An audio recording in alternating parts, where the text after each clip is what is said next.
Okay, this is now live, I believe. And yeah, so it's Friday, so it's the new Fibro Friday video. It's the second one in this 2022. And like you may have seen on my stories already, guys, today I'm talking about the topic of chronic illness and guilt. And it's also related to with the subject of grief and grieving. And I know it's been causing quite a lot of confusion amongst people in the non-chronic illness community. So I thought I would explain what we mean by all of this and why would someone with chronic illness feel some form of sense of loss or grieving and guilt by proxy. So that's what I'm talking about today. So it's not a very easy topic to talk about, to be honest, but I guess the easiest part to understand in some way is that when you have a chronic illness or a long-term condition of any kind, sometimes you need to give up certain things that you like doing, that they're part of your life. I don't know, something along those lines. And because of this, you start feeling like you've lost something, you've lost a part of you, something in your life is gone missing. I don't necessarily mean lost in the same way than when a person that's dear to us maybe has passed away or died, but for so many people, this can be quite a relatable feeling, in the sense that you feel horrible, and I can't even begin to describe what it feels like to lose somebody that you love and you know. But imagine how that feels when you are losing a part of yourself that is completely outside of your control because of an illness that you have to deal with every single day. That's what we mean in the chronic illness community with the grief of chronic illness. The things that you have to give up or change or just completely forget about your person, your life, whatever. Is for many people, it kind of feels like their life was stolen from them, and they are no longer even human or the person that they wanted to be. So that's where that comes from. Now, whether you experience that or not, but particularly if you do experience that, what a lot of people with chronic illness end up developing is a severe sense of guilt. And I'll explain this. It's quite horrible, and the problem is that because you start developing feelings of guilt, and in many ways like a guilt complex, because of your chronic illness, then this ends up affecting your everyday life, and you do end up becoming like a person with a legit guilt complex about almost everything that you do, which is quite messed up. So it ends up just retrofitting and becoming part of just your everyday life, and it's not something that is easy to change, no matter how supportive the people around you are or whatever. But I'll explain a bit more, because it's not just something relatable to people with chronic illness. It's actually something that a lot of people with mental health conditions also have to deal with, and with many other complications in their life. So I'll explain what I mean by this and where does this guilt come from. So a lot of the time, this guilt starts originating from situations where you have to cancel or stop doing something that you said you were going to do because of your illness. For example, I recently had plans to go and hang out with some of my friends, but out of the blue, I just woke up and I just wasn't even able to get out of my bed. So I had to cancel. Now, I hadn't seen these friends for maybe 3 months. That's an estimate. I'm not very good at keeping track of time these days. And I just felt awful because I had actively planned this so that I could spend time with these people that I hadn't seen in a very long time. And I had to let them down right on the last minute because of something that was entirely out of my control, and that I had done everything that I could to ensure it was going to happen. And you kind of need to understand the degree of preparation and sort of impact that it has in your life. Because when I mean I had prepared and done everything that I could to make sure I could meet with those friends, I literally mean that. Like, I had planned that weeks in advance. I don't even mean days. I mean weeks in advance. I knew that day we were gonna meet in the morning. We were gonna go have something to eat. That was the plan.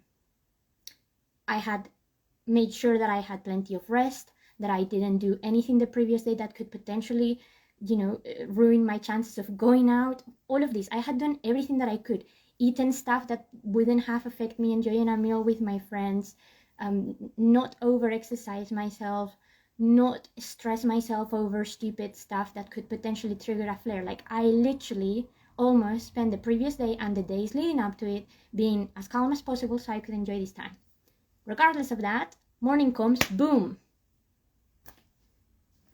and that's it. Like, I can't take it back. So all the effort that I've put for this one activity that doesn't only impact me, but it impacts other people, is just completely ruined.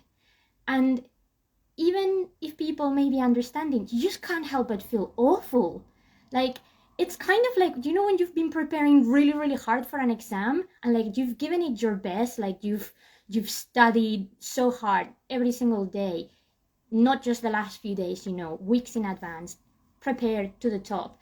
The days prior to it, you've even had a Valium to ensure that you haven't, had an anxiety attack or something, so that you can go to that exam prepared.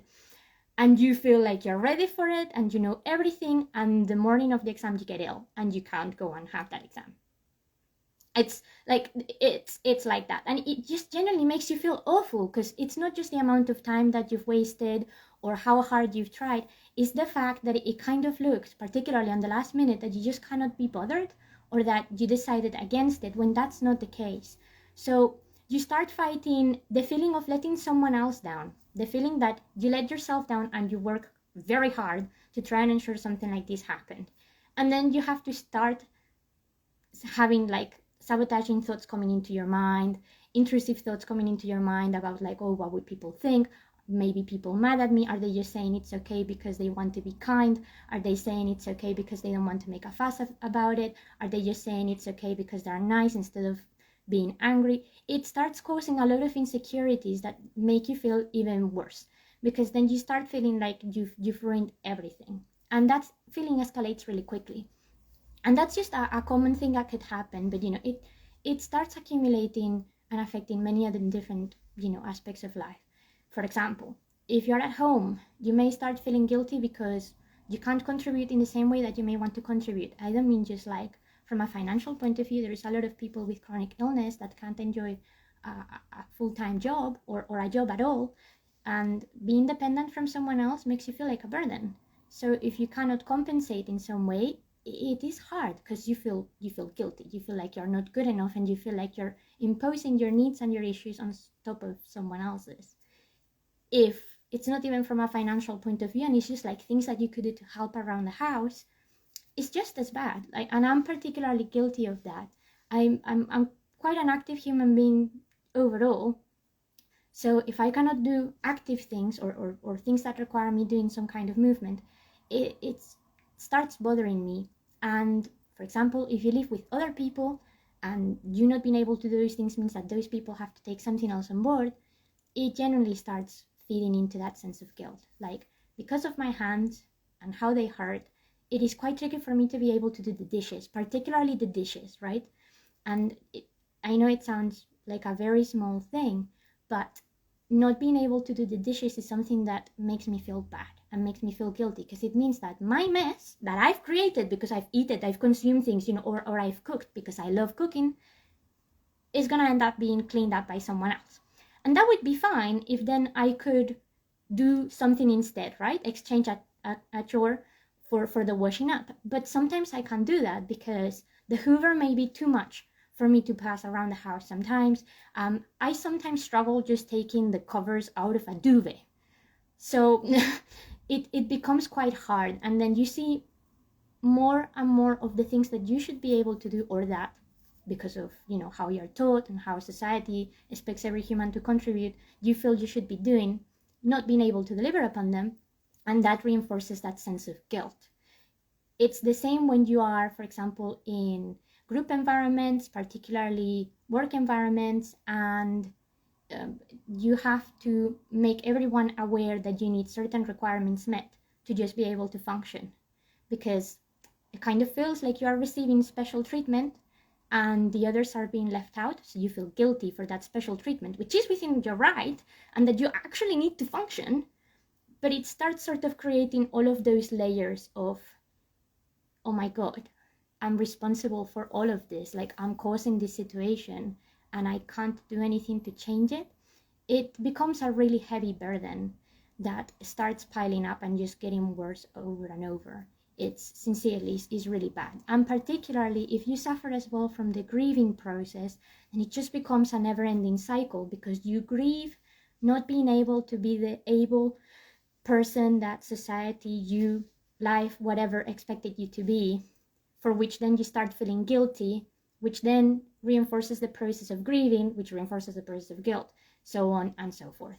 It sincerely is such a mess, and I can't emphasize it more than that. Like, it's a lot more complex and it has a lot more layers, obviously, depending who you are, than what I'm giving you here. But these are like practical examples that I think everyone could potentially relate to, just so you can understand how that feels and, you know, why it happens. And the real issue, which is what I kind of wanted to hone in today, is the fact that this guilt and grief that you start acquiring because of your chronic illness starts affecting other aspects of your life. And you start feeling miserable and responsible almost as a defense mechanism, or as a reaction to everything that happens around you that doesn't necessarily go according to plan, but that factors you into the equation, because it almost becomes a learned behavior that you've incorporated into your day-to-day because of something you can't escape on your day-to-day, which is your illness. For example, I've known a lot of people who have got caught up in this cycle of grief, guilt, I guess that sounds wrong, but anyway. And they are simply unable to do anything without apologizing. Like, I am pretty bad at apologizing for stuff. Like, honestly, I am awful. Even if it's just something minor, like I spilled 3 drops of water when I was trying to fill my cup, and my stupid, clumsy hands just bloop and made everything, you know, have just splash everywhere. I will be like, oh my god, I'm so sorry, and then I'll clean it, and it wouldn't be perfect, and then I will apologize because the way I've cleaned the mess that I've created isn't perfect, which will cause me to apologize again for apologizing. And you see how all of this easily escalates. Like, now I know that feels like a very stupid and silly thing, but the fact that I even feel that I have to apologize for apologizing is already a sign to me and to many others, and it's a very characteristic sign of this type of complex, that my brain has already integrated that my first reaction to these things is assuming I've done something wrong, feel bad for it, and apologize. It's just like never-ending cycle. And I'm talking, you know, again, I'm talking of mundane examples here. I'm sure you can all imagine what actually happens when something major interferes with your everyday life and it genuinely makes you feel bad, or you have legit done something bad, because let's face it, we all make mistakes, and then you actually have to apologize for.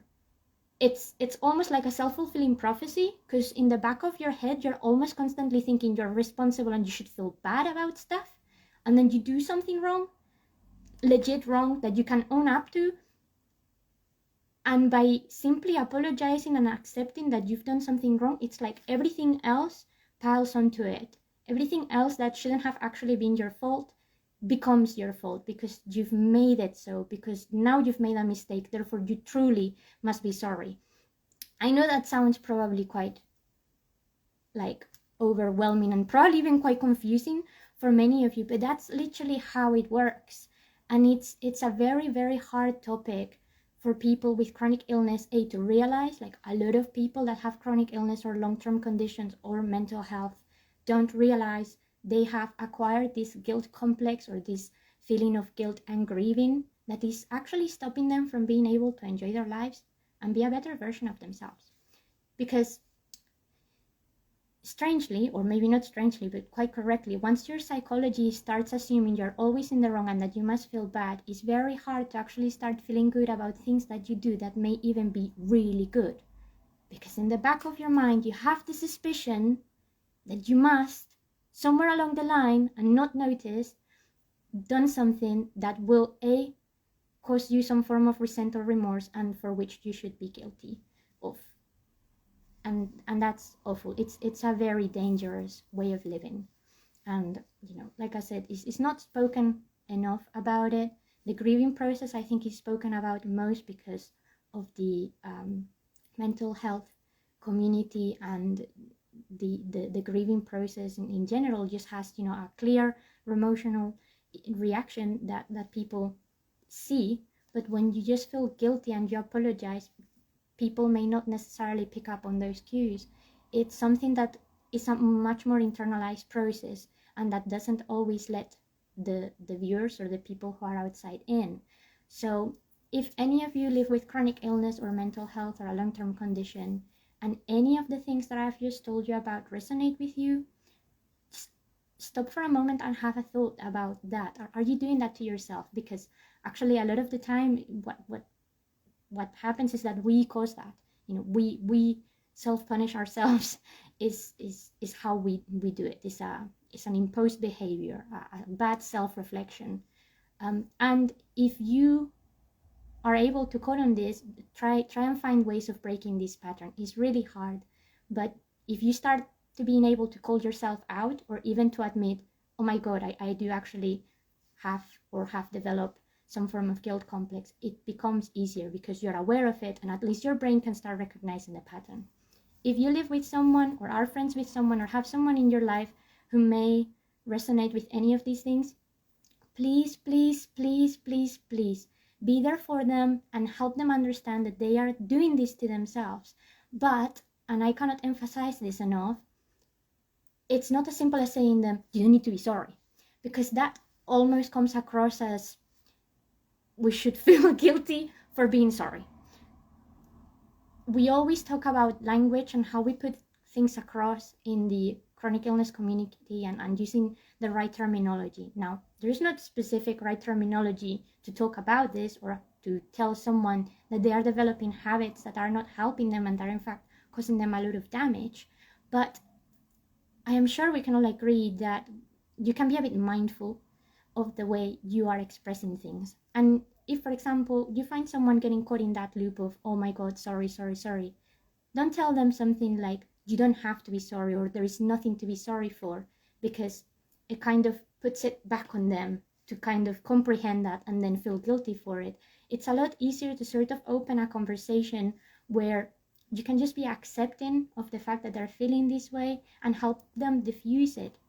You know, there is no specific script that you need to use. Just sort of address it and be like, hey, I appreciate you may be feeling a bit overwhelmed and guilty for this right now. I get it.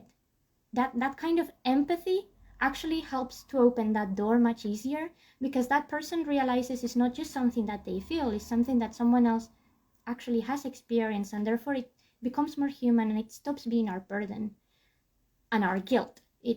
It's actually a lot nicer when someone tells you, hey, it's okay, I get it, no problem, let's think about this.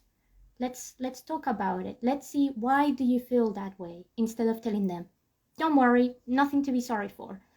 I appreciate that maybe it seems like the same message, like you're legit telling someone they don't have to feel this way, but the way we say things matters, particularly for people who don't realize they're doing it, or that cannot escape that cycle. So whenever you have a conversation with someone about things like this, just, you know, think about the way you put things forward. I would normally say, and this is purely linguistics, and maybe I'm getting a bit technical now, but using the passive voice is normally not a good thing to do. That's the reason why if you say there is nothing to apologize for, you're kind of just addressing the general things rather than the person or even you and how that's made you feel about it.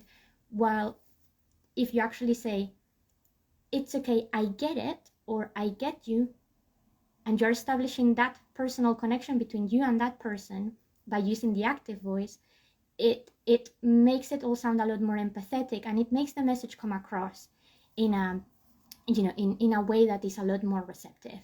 And you know, it's work in progress. We all do it. I do it. I am guilty of see, here it starts. I am guilty of feeling guilty and telling others it's okay, there is nothing to apologize for, because I know how they feel and I want to reassure them. But you know, sometimes we open our mouth without necessarily thinking about the consequences that our own words have, which is kind of, you know, well, it's just how human communication works. But yeah. Anyway, I'm probably gonna wrap this up. I've just noticed, I'm so sorry, my Instagram feed keeps on freezing. So I'm just gonna read and see if you guys have dropped any comments. Oh wow, hi everyone that has actually very kindly joined me today. Thank you so much for listening. And yeah, reckon I'm probably guilty of doing that. Good to hear it from your perspective. No, honestly, we all do it. I like, this is not me blaming people or pointing fingers. Like, everybody at some point in their life, they've done this. But like I said, if you don't know the difference between those two type of statements, or how those cycles begins, or whatever, it's really hard to either get out of it or help someone. So, you know, don't don't feel bad. For those of you who have a tendency of feeling guilty about this stuff, don't feel bad about it, because it's okay. You know, I get it. I'm not saying it to call you out. I'm saying it to help you realize that we can fix this, and we can fix this, and we will fix this. We just need to identify it first and then start working on it. But, you know, particularly for those of you who may be on the more passive side of things and are just, you know, watching this happen to someone else, just think about that. And if you can take something away from this, just that change between the passive voice and the active voice also reflects your role as a passive viewer and an active viewer, and therefore, you know, the difference between just someone who is just along the way and someone who is actively getting involved to help out and to, you know, open that communication channel that a lot of people need just to be able to get over this stuff, and just simply so that they understand that they're allowed to feel this way. And that's all for today, really. I hope that makes some sense. I know it's a really difficult topic, like I said at the beginning of this. So I do apologize if it's still not entirely clear. There is a lot in there to unpack, and I could probably talk about this for hours and hours on end, but, you know, it's probably quite a lot. So I hope this at least helps you guys see how this grieving process about chronic illness begins, how it relates to the guilt complex, and how it takes over things very quickly. But yeah, if you have any questions or any comments or any experiences that you want to share about this, please do, because one of the reasons why I wanted to do this is because it's not talked about enough. It's quite a hard thing to talk about and make others understand. But the more relatable it is, and the more people know about it, the easier it is for people to start digesting it. So, you know, don't be afraid of sharing these experiences and actually admitting this may happen to you as well. I think you'll find out that, you know, a lot of people will resonate with it, and it will help. It will genuinely help. So anyway, that's all for today. Thank you so much. I hope you're all having a good weekend. It's very cold in the UK, so I will remind you to stay hydrated and warm, because it's important, even though you may know this, you know, just stay warm and hydrated, please. And yeah, take care and have a lovely evening. Bye.